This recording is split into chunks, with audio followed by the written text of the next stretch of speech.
So today I want to talk about the app that I was rambling about while updating Windows, and it's fucking interesting because at the moment, so I have this different things coming together.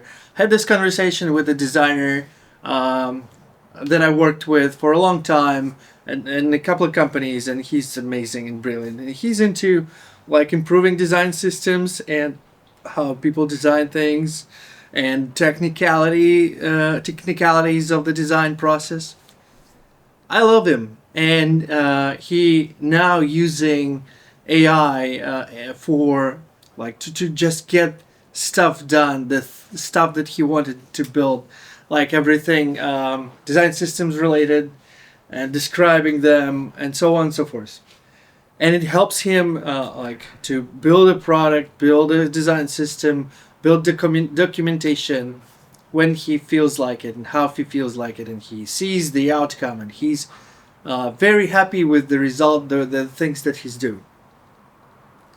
And we had this discussion, and I'm saying, like, why would people need products in the first place? Because if we have LLMs and what they call AI, and if we have them working faster, it'll be faster for them to just build the solutions instead of for users to go through interfaces and click through things.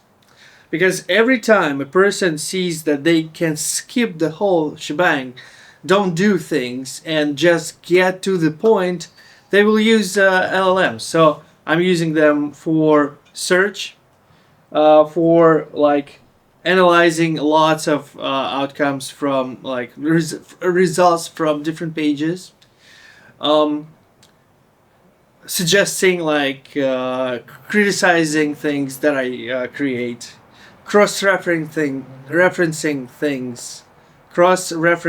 things across documents. I'm always asking to give me direct quotes and pages so that I can verify, and I usually do when it comes to something like legally binding taxes, medical stuff, anything law related, anything like important.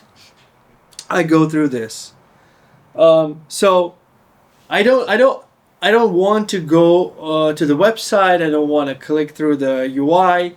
I don't want to waste my time learning new app. I just want to get things done. And I'm every time I'm asking my Copilot or most likely Claude Code, Copilot, strike that out. I'm not using anything but ChatGPT and Claude Code, basically Anthropic and OpenAI.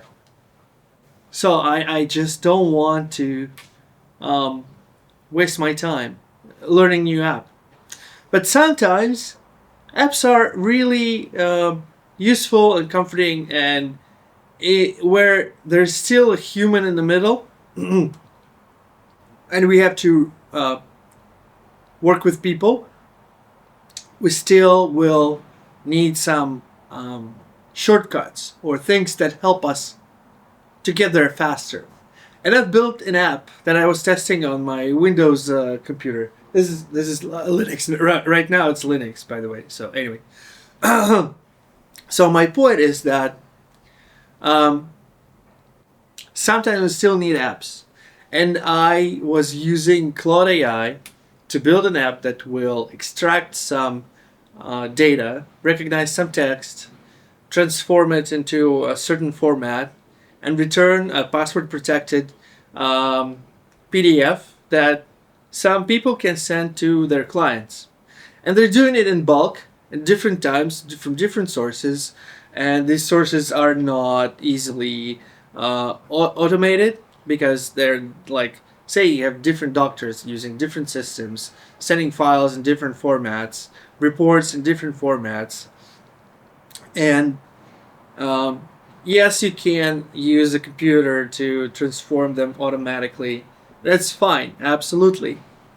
But the tricky part is that sometimes you can't, right? And sometimes there's like different steps and more people involved. So I wrote this app that you can just drag and drop a document. It will find the data you're looking for, even though it can be formatted differently. It can be an image, it can be parsable text, it can be extractable text, and anything. And it recognizes different patterns, transforms them into one pattern, and creates a password protected PDF, which is awesome. And people started using it. And because it's a super simple UI, you just drag and drop area, drop zone, drop files, drag and drop, and it extracts, you verify, and just in one click you do everything, which is awesome. It even verifies if you've already done that, which is also awesome. And don't have to go anywhere. It's fully local. It's not sending any data anywhere.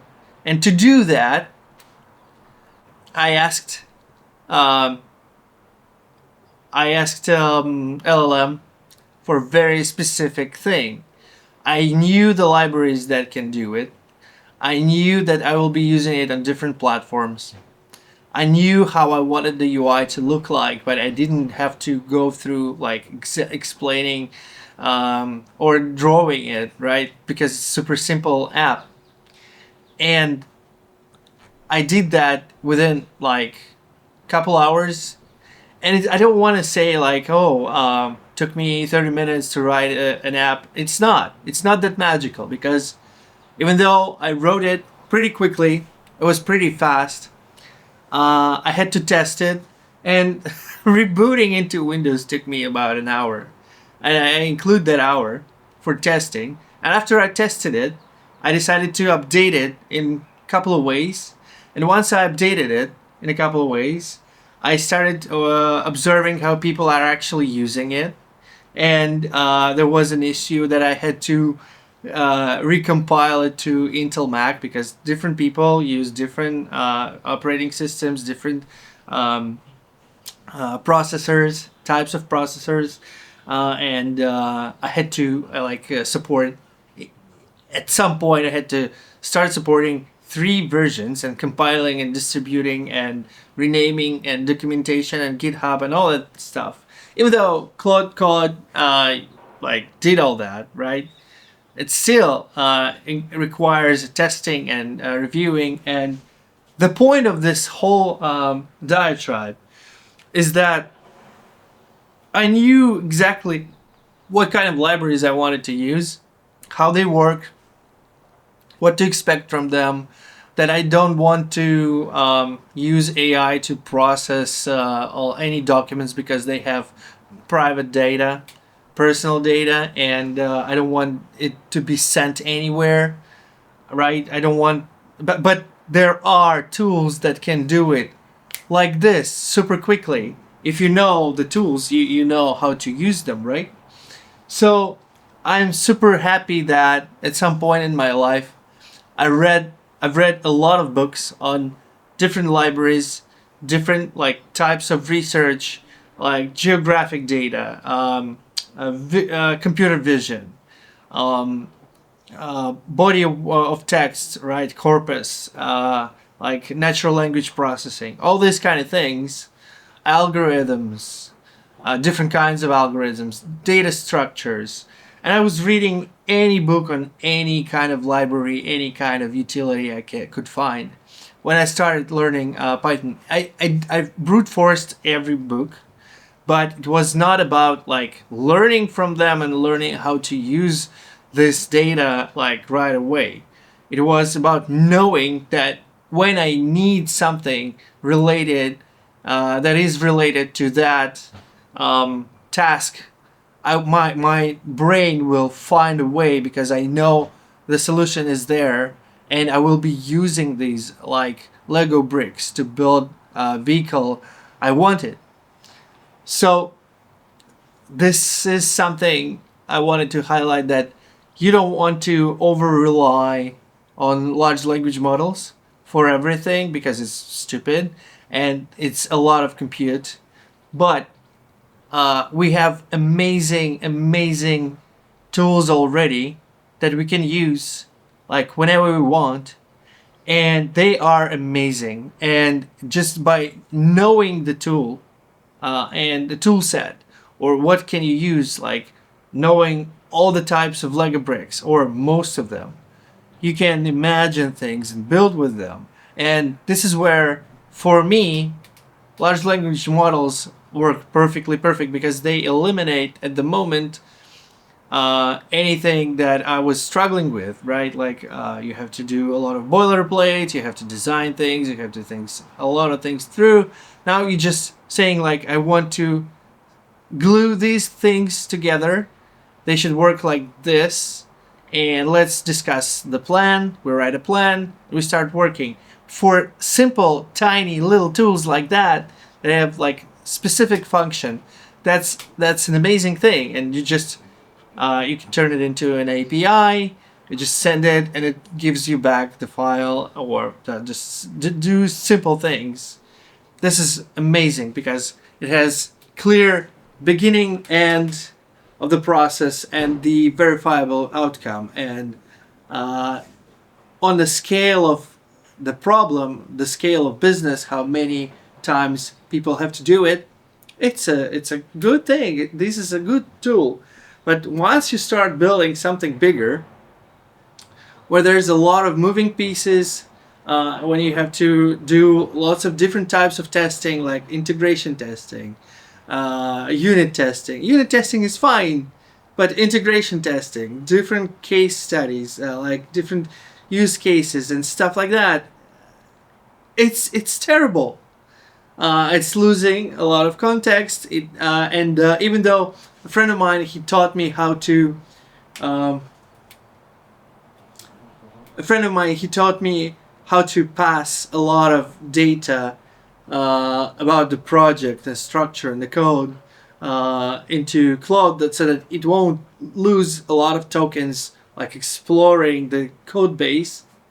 Still, it picks up sometimes like very bad patterns, which are surely exist in every project, at least in my projects, because I started creating all these projects when I was not like a professional developer.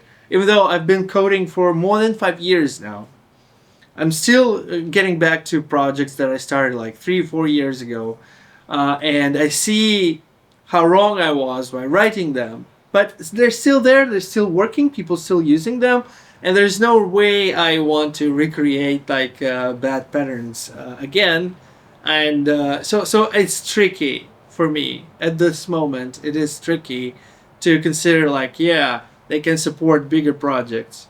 I tried writing bigger projects, standalone projects, and it's getting bad like after like a couple hours of working. And I'm like, yeah, this is something like we can learn from it, and just throw it away and do something different again. Start again. So my point was that 2 points actually.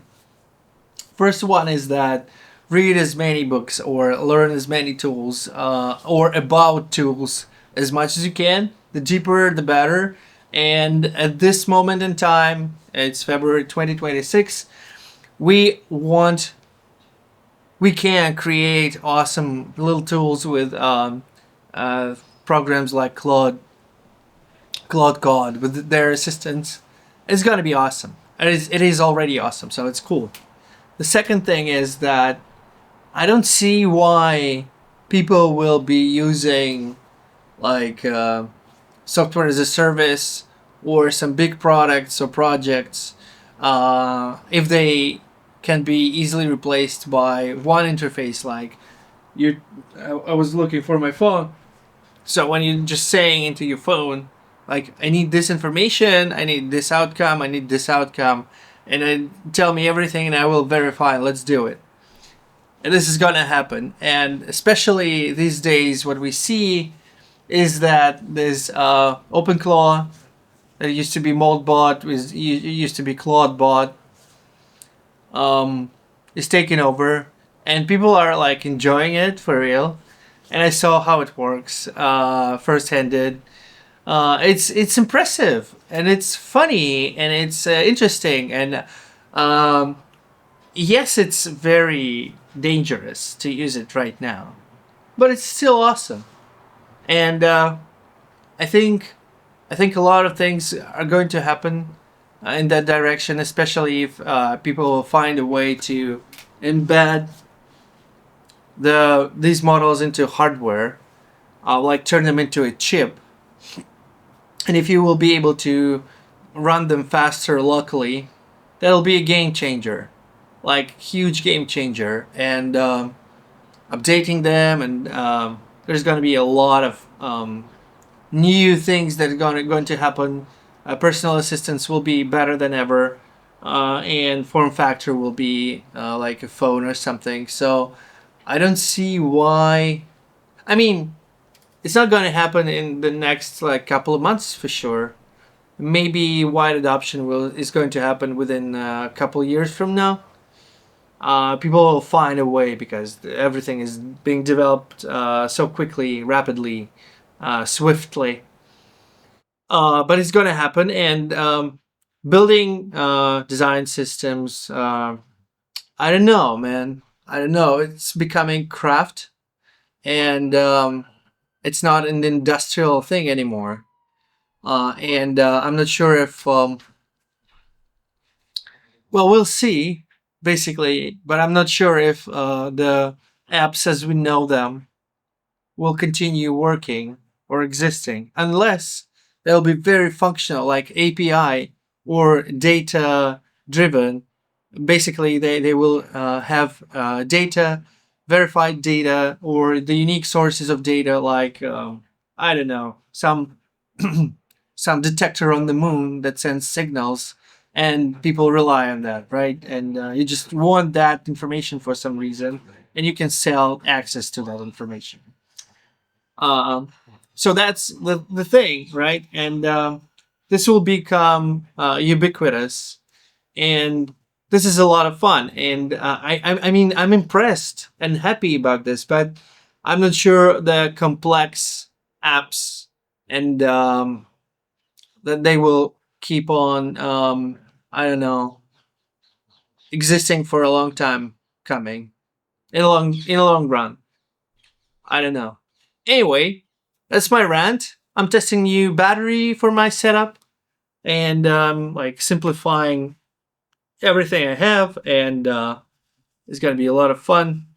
And yeah, I see the lighting is changing. Anyway, see you in the next one. Thank you.